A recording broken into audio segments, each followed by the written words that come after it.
ದಿನಾಲು ಇದೇ ಮಾರ್ಗವಾಗಿ ತಾನೇ ನಿನ್ನ ಗಂಡನಿಗೆ ಬುತ್ತಿ ತಕೊಂಡು ಹೋಗೋದು.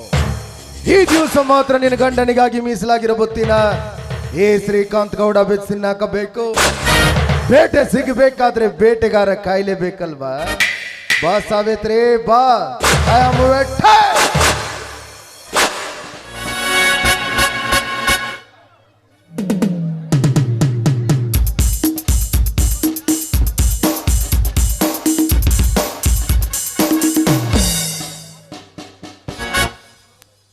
ಮತ್ತೇನು ಸಾವಿತ್ರಿ, ಗಂಡಗೆ ಬುತ್ತಿ ಕಟ್ಕೊಂಡು ಹೊಂಟೋದಿ ಅಂತ ಕನ್ಸಕತ್ತೈತಿ? ಹೌದ್ರಿ ಗೌಡ್ರ, ನನ್ನ ಗಂಡ ಹೊಲದಲ್ಲಿ ದುಡ್ದು ಸುಸ್ತಾಗಕತ್ತಾರ. ಅದಕ್ಕೆ ಹೊಟ್ಟೆ ಹಸ್ಕೊಂಡಿರೋ ನನ್ನ ಗಂಡನಿಗೆ ಬುತ್ತಿ ತಗೊಂಡು ಹೋಗ್ತಾ ಇದ್ದೀನಿ.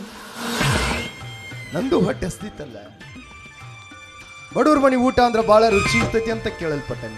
ಅದಕ್ಕೆ ಈ ಬುತ್ತಿ ನನಗೆ ಸಿಗ್ತೈತಿ ಅಂತ ಕೇಳಿದೆ. ಅಯ್ಯೋ ಅದಕ್ಕೇನಂತ, ನೀವು ನನ್ನ ಜೋಡಿ ಬರ್ರಿ. ನನ್ನ ಗಂಡ ನೀವು ಒಟ್ಟಿಗೆ ಕುತ್ಕೊಂಡು ಎದುರು ಬದ್ರ ಊಟ ಮಾಡಿವ್ರಂತ. ಒಂದು ಬುತ್ತಿ ಗಂಟೆ ಬಿಚ್ಚಿ ಅದು ಇಬ್ರು ಕುಡಿಸಿ ಎದರ ಬದ್ರ ಕುಂತು ಅನ್ನೋ ಪದ್ಧತಿ ನಮ್ದಲ್ಲ. ಕದ್ದು ಮುಚ್ಚಿನ ತಿನ್ಲಿ, ಇಷ್ಟಪಟ್ಟನ ತಿನ್ಲಿ. ಒಂದು ಬುತ್ತಿ ಒಬ್ಬ ತಿನ್ನವನ. ಗೌಡ್ರೆ, ನನ್ನ ಗಂಡ ತಿಂದು ಮಿಕ್ಕಿರುವಂತ ರೊಟ್ಟಿನ ನಮ್ಮ ಹೊಲದಲ್ಲಿರೋ ನಾಯಿಗಳಿಗೆ ಹಾಕ್ತೀನಿ. ಹೇಗಿದ್ರು ನೀವು ರಸ್ತೆಯಲ್ಲಿ ಸಿಕ್ಕಿದ್ದೀರಾ, ಪಾಪ ಹೊಟ್ಟೆ ಎಷ್ಟು ಅಂತ ಬೇರೆ ಹೇಳ್ತಾ ಇದ್ದೀರಾ. ಈ ರೊಟ್ಟಿನ ನಿಮ್ಗೆ ಕೊಡ್ಬೇಕು ಅಂತ ಅನ್ಕೊಂಡಿದ್ದೆ. ಆದ್ರೆ ಏನ್ ಮಾಡೋದು, ಈ ಬುತ್ತಿಯನ್ನು ತಿನ್ನೋ ಅದೃಷ್ಟ ನಿಮಗಿಲ್ವಲ್ಲ. ಅಂದ್ರೆ ನಾನು ನಾಯನ ಹಂಗಂತ ಹೇಳಿದ್ನೇನು? ನಾಯನ ಅಷ್ಟೇನು ಪೆಕ್ಕರ್ ಸುಳಿ ಮಗ ಇಲ್ಲಿ ತಿಳಿತೈತಿ ನಾನು. ಏ ಸಾವಿತ್ರಿ, ಬುತ್ತಿ ಅಂದ್ರೆ ಕೈಯಾಗ ಹಿಡಿದ್ರು ಅನ್ನದ ಬುತ್ತಿ ಅಲ್ಲ, ಮೈ ತುಂಬಿಕೊಂಡು ನಿಂತಿರೋ ಈ ನಿನ್ನ ಶೀಲದ ಬುತ್ತಿ. ಏ ಗೌಡ,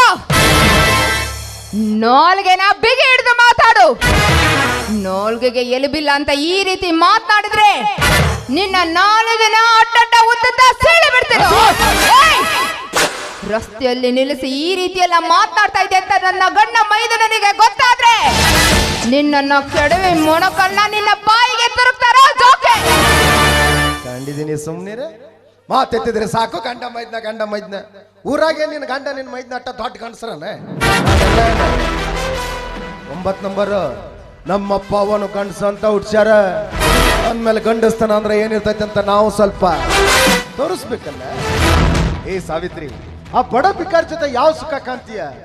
5 ನಿಮಿಷ ಸಹಕರಿಸಿ ನೋಡು, ಹಡಿ ಮನೆ ತಂದಿನ ಪಾದಕ್ಕಿಡ್ತೀನಿ. ಹೋ ಗೌಡ್ರೆ, 5 ನಿಮಿಷ ಸಹಕರಿಸಿದ್ರೆ ಮಹಡಿ ಮನೆ ತಂದು ನನ್ನ ಪಾದದ ಕೆಳಗಡೆ ಇಡ್ತೀರಾ? ಅಯ್ಯೋ ಗೌಡ್ರೆ, ಈ ವಿಚಾರನ ಮೊದಲೇ ಯಾಕೆ ನನಗೆ ಹೇಳಲಿಲ್ಲ? ಸುಮ್ಮನೆ ನನ್ನ ಗಂಟ್ಲು ಹರ್ಕೊಂಡೆ. ಅಂದಾಗೆ ಏನೇನ್ ಕೊಡ್ತೀರಾ? ಒಂದು 10-15 ಎಕರೆ ಹೊಲ ಹಚ್ತಾನ. ಆಮೇಲೆ ಏನ್ ಕೊಡ್ತೀರಾ? ಹುಡುಕ ಕೈ ಹಾಕುವ ಕಾಣಿಸ್ತ. ಹೌದು, ಮತ್ತ ನಾವು ಮೊದ್ಲ ಕೈ ಇಡಂಗಿಲ್ಲ. ಇಟ್ರ ಅಂದ್ರೆ ಒಂದು ನೀವು ಜಳ ಆಗ್ಬೇಕು, ಇಲ್ಲ ನಾವು ಜಳ ಆಗ್ಬೇಕು. ಏ ಸಾವಿತ್ರಿ, ನೀನೇ ನನ್ನ ಕೆಕ್ಕಿ ಅಂದ್ಮೇಲೆ ಅಲ್ಲೇನೈತಿ?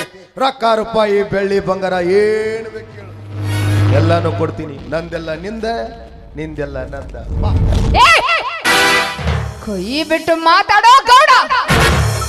ಏನಂದ್ರೆ ಹಣ, ಆಸ್ತಿ, ಐಶ್ವರ್ಯ, ಮಹಡಿ ಮನೆ ಅಂತ ಹೇಳಿದೆಲ್ಲ, ಇದೆಲ್ಲ ನನ್ನ ಗಂಡನ ಎಕ್ಕಡದ ಸಮಾನ ಕಣೋ, ಎಕ್ಕಡದ ಸಮಾನ.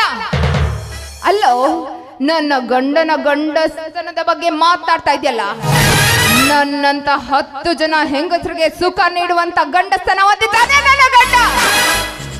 ಹಾಗೂ ನಿನಗೆ ಅನುಮಾನ ಇತ್ತು ಅಂದ್ರೆ ನಿನ್ನ ಮನೆಯಲ್ಲಿದ್ದಾಳಲ್ಲ ನಿನ್ನ ತಂಗಿ ಶಿಲ್ಪ, ಅವಳನ್ನ ಕರ್ಕೊಂಡು ಬಂದು ಒಂದೇ ಒಂದು ರಾತ್ರಿ ನನ್ನ ಗಂಡನ ಪಕ್ಕ ಮಲಗಿಸು.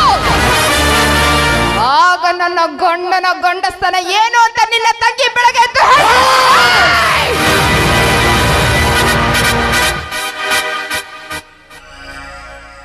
ಮಾತಾಡಬಾರ್ದ್ರಿ ಹಂಗೆಲ್ಲ. ಬ್ಯಾರೆ ಮಂದಿ ಹೆಣ್ಮಕ್ಳ ಬಗ್ಗೆ ಮಾತಾಡ್ತಾರ, ನಂಗೆ ಮಾತಾಡಬಾರ್ದ. ಏ ಸಾವಿತ್ರಿ, ನಾನು ನಿನ್ನ ಗಂಡನ ಬಗ್ಗೆ ಮಾತಾಡಬಾರ್ದಾಗಿತ್ತು, ಅದು ನನ್ನ ತಪ್ಪು. ಹಂಗ ನೀ ನನ್ನ ತಂಗಿ ಬಗ್ಗೆ ಮಾತಾಡಬಾರ್ದು, ಅದು ತಪ್ಪ. ಇಲ್ಲಿ ಒಟ್ಟ ಮನ್ಯಾನವ್ರು ಸಾಬರೀನ ಬ್ಯಾಡ.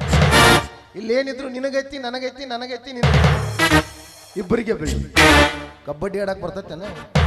ಹೋಗು ಕಬಡ್ಡಿ.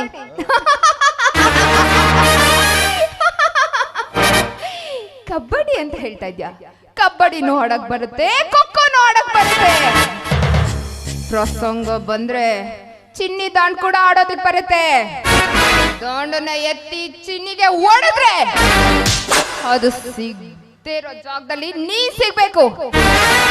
ನಾನು ಬಂದಾಗಿಂದ ನೋಡ್ತಾನೆ ಇದ್ದೀನಿ, ನಿನಗೆ ತಿಂಡಿ ಹೆಚ್ಚಾಗಿದೆ ಅಂತ ಕಾಣಿಸುತ್ತೆ. ನಾವನ್ ಗೌಡ ಬಾರೋ ಲೈ.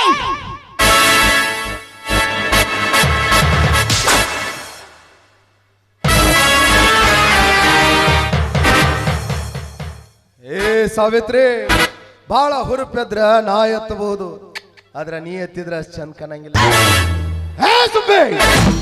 ಜಡೆಗೆ ಮಲ್ಲಿಗೆ ಮುಡಿದು ಮುಸುರೆ ತಿಕ್ಕೋ ಹೆಣ್ಣು ನೀನು ಗಾಯಿಟ್ಟು ಸತ್ತಿರ್ಬೇಕಾದ್ರ